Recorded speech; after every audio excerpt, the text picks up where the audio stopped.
I was a woman who could have rage show up like that. And it felt very, very shameful. I'm pretty put together, have it kind of going on, or at least you would think so. And at the time, I couldn't get my feelings in check. And so the way that I would get them in check is by becoming either violent in my words or violent with my hands with others. And that was a big secret. Who wants to say that that's their secret? And what I found was I really was lucky to be mentored by women who told me about their own secrets and the different things that they had done to get to the other side. And I was at a point of willingness where I knew that I could not go on living in that way for one more minute.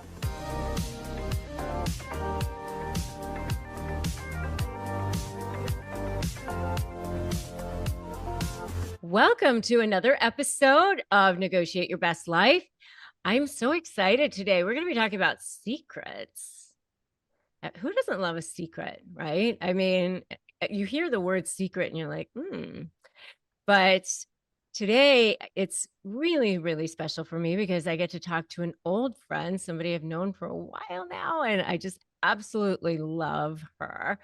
We're going to be talking to my dear friend, Gretchen Hydo. Gretchen is absolutely amazing. She is a brilliant coach and she is absolutely amazing. I mean, she has the highest designation of Master Certified Coach through the International Coaching Federation. She's an author, a keynote speaker, a trainer. She is one of the top coaches, she says, in LA, I think in the world. She's guiding individuals in organizations, high-level transformations. And she's got this amazing 10-stage secret breaking system. And we're going to be talking all about that. And she's got a brand new book coming out, Break Free from Your Dirty Little Secrets, a New You in 10 secret breaking stages. And we're going to be talking all about that today. So welcome, Gretchen. Thank you so much for having me. It is so fun to be here with you, and I'm really looking forward to the discussion today. Yeah. So we met a few years ago, several years ago, when I first came out to LA, and I was like, I would like to coach people. And so maybe I should just get this life coaching certification just because it'd be interesting to actually learn how to do that. Even though I was already an attorney and have been an attorney for a long time, it'd be kind of fun to actually learn what it would be to be a life coach. And you were my coach, my teacher when I did that. So that was pretty fun. And it's so interesting how the paths kind of come, they intersect, we do other things, but it's always a delight to be able to talk to people that I've had the privilege to be able to teach on that path and then to see what they're up to as well. Yeah. So I want to know, you've got this brand new book all about secrets, but I want to know what prompted you to do this. I mean, what are your secrets? Tell us. Right? Okay. So it's a great question of what prompted me to do this. On my path as a coach, I really knew that I would write a book, and I'd been helping a lot of different women, men too, but women as well, that had a lot of shame and guilt. And the shame and guilt was either coming from the ways that they thought, which were secrets, or actions that they'd taken, which were secrets. And I looked at my own secrets that I had had in the past, and I thought, someone needs to create a system on how to help people break free from their secrets. And it's exactly what you said about the word secrets. It's like, ooh, what's going on there? And I thought, we really need to deconstruct that. And I wanted to make it something accessible.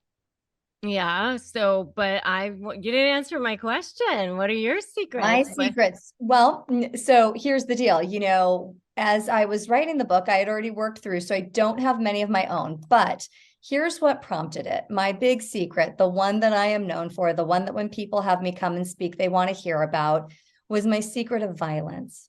I was a woman who could have rage show up like that, and it felt very, very shameful. I'm pretty put together, have it kind of going on, or at least you would think so. And at the time, I couldn't get my feelings in check. And so the way that I would get them in check is by becoming either violent in my words or violent with my hands with others. And that was a big secret. Who wants to say that that's their secret?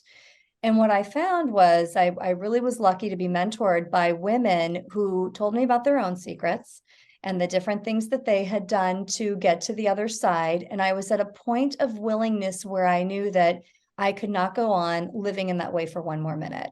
Mm. Oh, that is so cool that you are willing to share that. Thank you for sharing that and being willing to talk about that. And when did you, first of all, I want to say this. I watched an interview with a brain doctor, a neuroscientist, and he was talking about how the biggest thing that we can learn as human beings is the most important skill he felt that we could learn as human beings out of everything is emotional mastery. I could And agree with that. yeah, and it's so hard, like to get real control of our emotions, because when we're triggered, we feel like it's somebody else's fault that we get triggered. You make me angry. You make me sad. You make me this, right? But every time you say that, you're actually giving the other person power. You're giving the other person control. You're making yourself a victim, right? Because your triggers are your responsibility. Your anger is your responsibility. It's not somebody else's. And so I would like to know when you noticed that it was your responsibility and not somebody else's. I was 25. So when the violence occurred for the last time, I found myself in a church with my husband feeling abandoned. And I had a broken foot at the time. He went upstairs to go see our church group, and I was downstairs, and I felt like I did when I was a little girl and my parents got a divorce and my dad had left. And it's interesting because in that moment, that's when the out of control feeling came. And when he came back downstairs, I lunged at him in this church that has thousands of people. It's not a small church.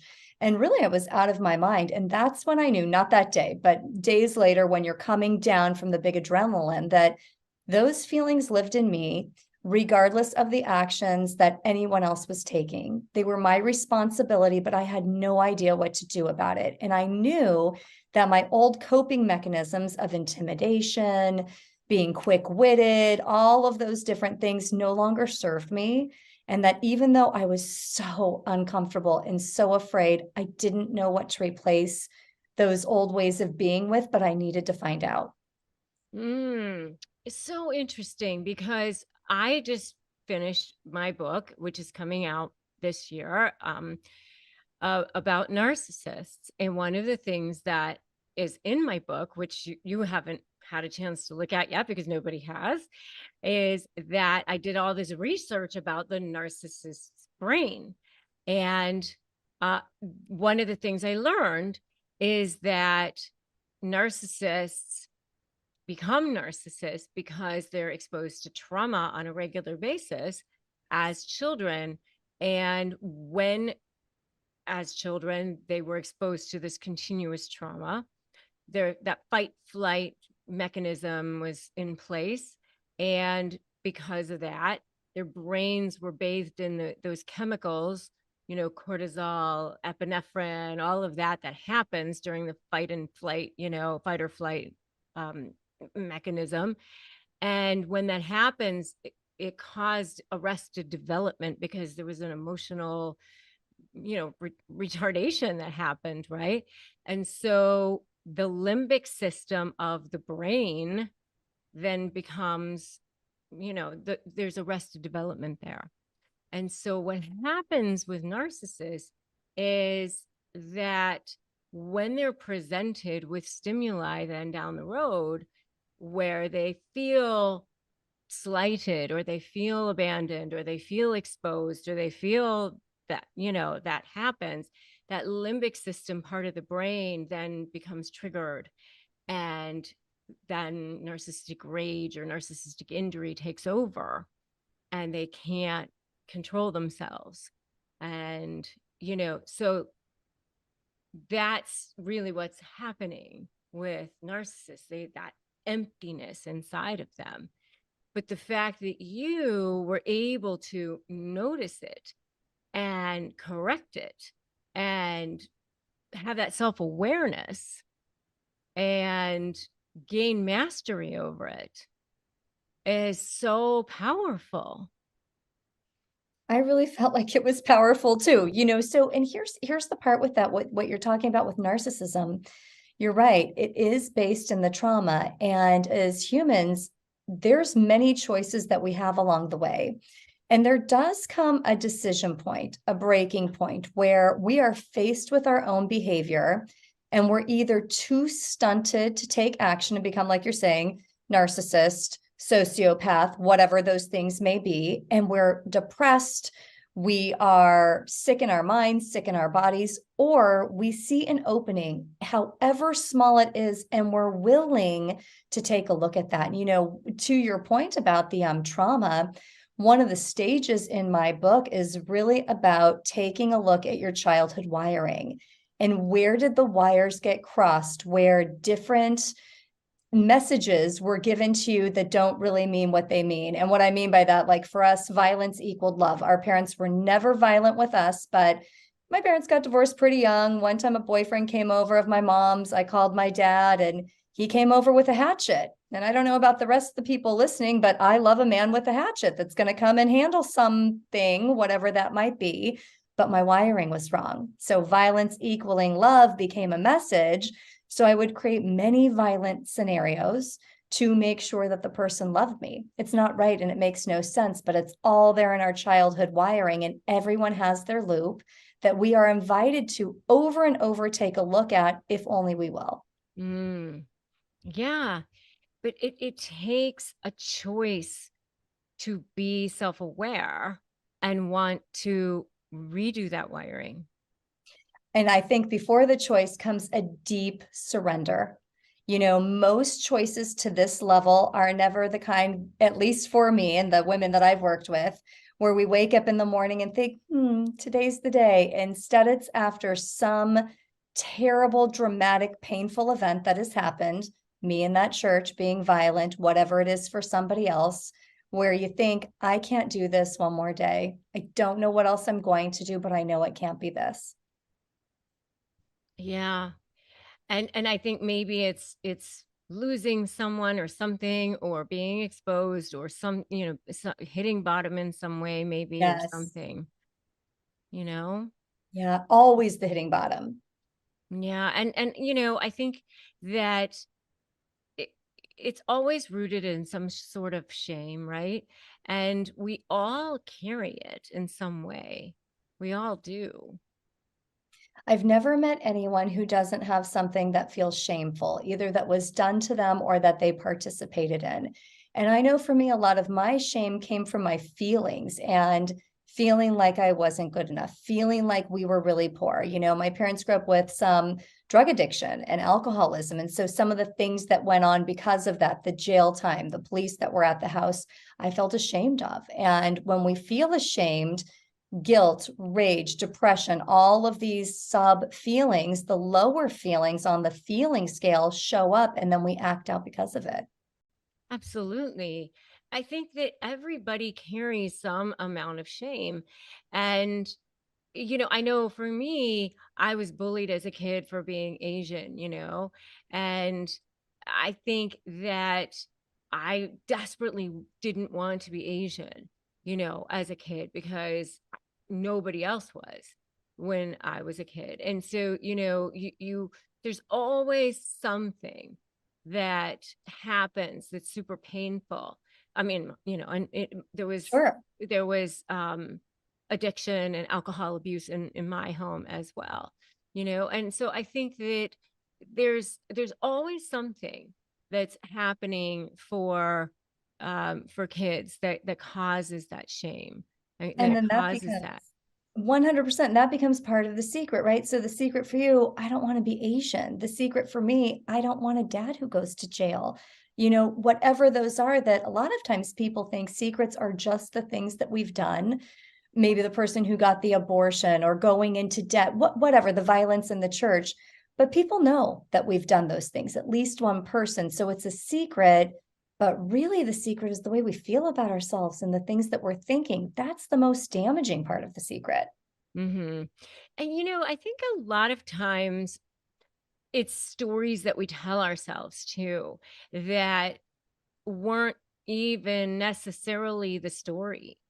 I mean, I have a friend who had a story that she wasn't lovable because she remembered when her two sisters were sitting on her aunt's lap, and she went to go sit on her aunt's lap too. And her aunt went, "Oh, I have too many kids on my lap. Get off. Everybody get off."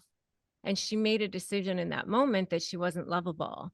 And instead of thinking this person had too many kids on her lap, you know, Yeah. if you think about it as a rational adult, you would think, I'm sure that adult woman was thinking, I don't need 3 kids on my lap at this moment. Well, right. And then for your friend, that part that for protection to never get hurt again or to feel rejected, her mind created a story. And then she probably keeps herself from some loving situations because she has now identified herself as not lovable. Right. But yet that makes no sense Right. whatsoever. Well, no more sense than me liking men that want to come over and cause fights with people, right? Because my dad shows up with a hatchet. So my mind says, ooh, violence equals love. It equals protection. It means I'm important. That makes no sense. If you're a grown adult and you didn't grow up in the same circumstances, a person coming over with a hatchet is crazy. You don't want them there. That's not normal. But we Right. don't know. Same thing with get off my lap. There's too many kids. And we take it and we create these stories, and that ends up defining our lives. Exactly. All right. So now let's talk about your 10-step breaking free, because I want to hear more about that. What's the secret? For breaking free, how do you do it? Yes. How do you do it? Let's talk about the 10 steps. Yeah. So the first part is you have to want to. You can't do anything in a vacuum. You have to want to, and you have to be willing to do the work. So you've probably had that surrendered moment, or you're rubbing up against the same issue like a washing machine spin cycle time and time again. I'm not lovable. I'm not good enough. I'm a fraud. I don't want people to know. Many of the women who work this 10-stage secret breaking system, it's not because they're down on their luck. They're usually pretty darn successful, but they want more. And so that would be your starting point. And from there, we call out the secret. We get to see, well, what is the secret? Either thought, action, or both. Then we take a look at the childhood conditioning. We look at the wiring. We look at the feelings that a person chased. I always chased safety and I always chased security, but I did it in really crazy ways that would actually get me the opposite of that. So we look at a person's own individual roadmap. And then we have to talk about God or spirituality, because you're never going to be able to do this work by yourself. Universe, higher power, great outdoors, it doesn't matter. That is a piece of it, though. And we come up with your secret breaking templates so that you have it all organized. We look at who you might share your secret with so that you no longer carry the shame. And then we see, now that you're going to take it to the streets and create your own ripple effect, what will you be doing? If you weren't afraid of this secret anymore because you've told it, you've shared it, who do you get to be now? How does life really change? Love that.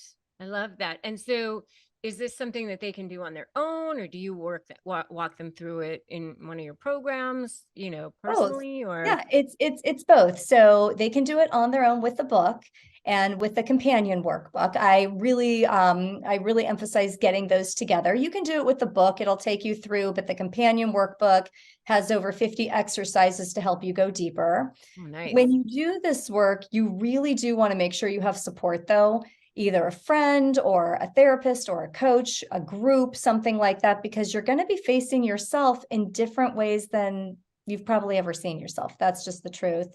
And so you can do it that way, or you can join a group of mine. I have a big workshop that's going to be coming up in March, and then I have a program that starts in October with a retreat.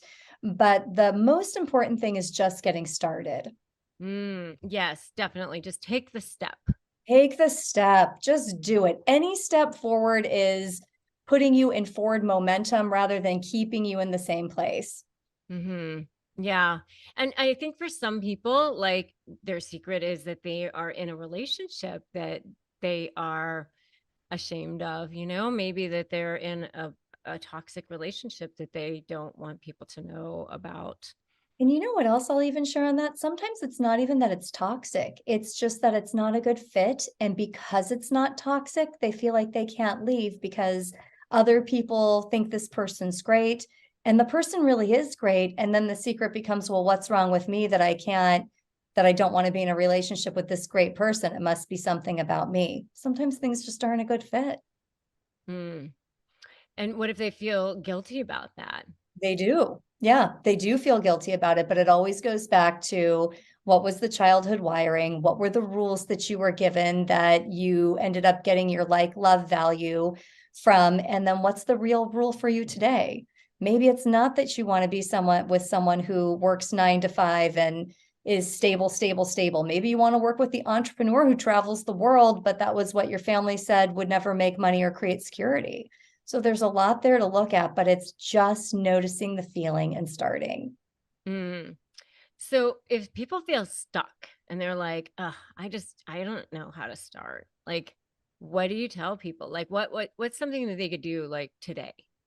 So the thing that you can do today is this. Really think about 3 years from now, where do you want to be? Both in location, physically, mentally, emotionally. Then ask yourself the question, would my future self thank the person that I am today for the decision that I'm making? If the answer is no, make a different decision, or at least start noticing how many no's it is versus yeses. We all want something more. We're all made for a really great big purpose that we're supposed to do. My purpose isn't your purpose, yours isn't mine. We're similar in what we do, but it's very separate. If you don't do that thing, you rip the world off of your unique gift. So ask yourself that question. Would my future self thank me for this? And if not, can you stand in it long enough to take a new, even small, small, small different step? Okay, so what would be the small step that they could do? Like, give me something concrete. Like, Different for everybody. So let's say that for a person that they would really like to be someone that's going to travel the world on a sailboat. I actually have a client like this right now. What she keeps doing, though, is getting contract work for 6 months at a time that makes her stay in a certain location. It's not really something that her future self would thank her for. Her future self is ready for her to be working on that sailboat. So that's a small step. It's really thinking about what can I do today to support my future path? Sometimes it's doing research. Sometimes it's figuring out the funding. Sometimes it's finding people in your life that are going to be your cheer team. And sometimes it's just making a decision. yeah. So, how do you start to uncover secrets that you don't even know that you have? Mm. What I always tell people is this: start with one that you know you do have, because it's the easiest. What you will see is your pattern, especially as you go through the 10 stages. Then go back and rinse and repeat. Your subconscious holds some things down deep to protect you. The more you let the air out of the balloon, the less pressure there's going to be, and the more release your subconscious is going to allow you to have, because it won't be quite as afraid. So start with the ones that you know that you have, and then don't worry, more will be revealed. Mm. Do you recommend things like journaling or meditating or anything like that? You can journal. For some people, it's journaling, some it's meditating, some it's exercising. But the truth is, we all know that one secret that's there. And so if you even just close your eyes and ask yourself, what's the secret? Either the secret thought that I have, or the secret deed that I've done, or the secret deed that someone has done to me. We typically know. And if you're unsure, everyone who's listening, it's even something like this. If I followed you around for 24 hours, and I was privy to every thought you had, and you couldn't control it, you couldn't like change them for me, it's really what you thought, which ones do you not want me to know? Those are secrets. That's interesting. It's like, careful there. Yeah, exactly. And what if you think I don't have any secrets? It's hilarious, right? And a lot of my clients come to me and they say, I don't have any secrets. But again, can I follow you around and listen to every single thing in your brain for 24 hours without you having that moment of like, ooh, I didn't really want her to know that. And not due to privacy, due to feeling shameful because I heard that that's what you thought. Yeah. And do you think that um men don't really share their secrets at all, like as much as women do, right? They Differently than women. You know, what I have found with men, especially the ones who are between like 30 and 50, is they're sharing at a different pace than they ever have in the past.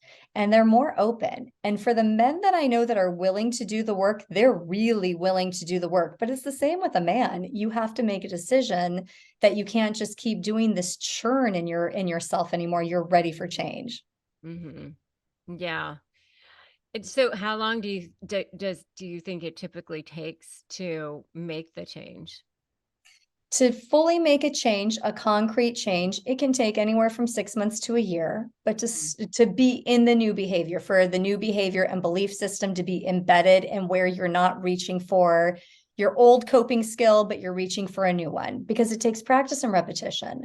But to start noticing and doing the work, it can 24 hours. You can begin now, and every small step leads to the next step, but it stops becoming hard and a power struggle internally 6 months to a year, depending on how quick someone is to process.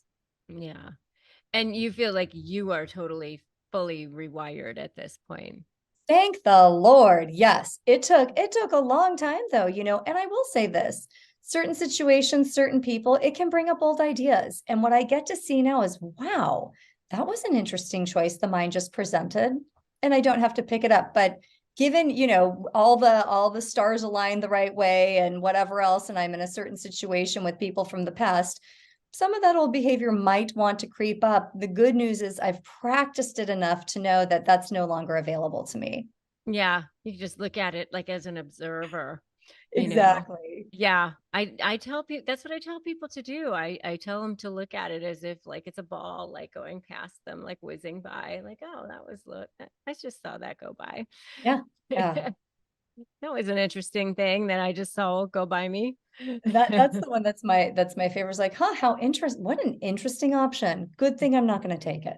Yeah. Yeah, right there. I see, I saw that. Exactly. Yes, very good. So where is your book available, and the workbook and everything? Where can everybody find the You brand new book? you can find it on Amazon, and you can find it on Barnes and Noble.